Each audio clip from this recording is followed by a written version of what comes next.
தமிழகத்தின் பல்வேறு பகுதிகளில் வெயில் வாட்டி வதைத்ததால் பொதுமக்கள் கடும் அவதிக்கு உள்ளாகினர். தமிழ்நாட்டில் வரும் 29ஆம் தேதி வரை வறண்ட வானிலை நிலவும் என்றும் அதிகபட்ச வெப்பநிலை 2 முதல் 3 டிகிரி செல்சியஸ் அதிகரிக்க வாய்ப்புள்ளதாகவும் சென்னை வானிலை மையம் தெரிவித்துள்ளது. இந்நிலையில் தஞ்சையில் வெயில் வாட்டி வதைத்து வரும் நிலையில் பழைய பேருந்து நிலையத்தில் தனியார் அறக்கட்டளை சார்பில் அரசு பேருந்து ஓட்டுநர்கள் மற்றும் நடத்துனர்களுக்கு குளிர்ச்சியான பாதாம் கீர் மற்றும் ரோஸ் மில்க் வழங்கப்பட்டது.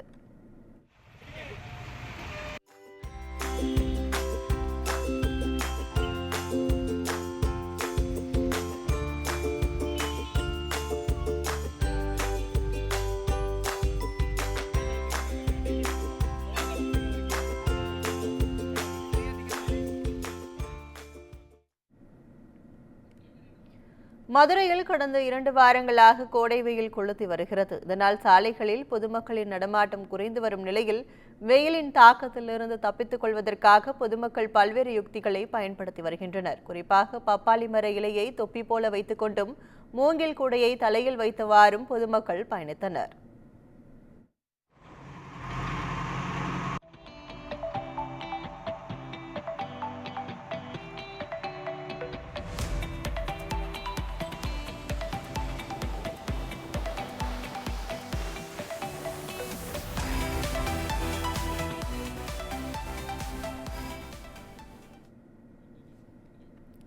இதனிடையே செங்கல்பட்டில் கடுமையான வெயில் காணப்பட்டதால் சாலையோர இளநீர் கடையில் பொதுமக்கள் இளநீர் குடித்து உடல் சூட்டை தணித்துக் கொண்டனர். மேலும் தர்பூசணி உள்ளிட்ட நீர்ச்சத்துள்ள பழங்களையும் பொதுமக்கள் வாங்கி சாப்பிட்டனர்.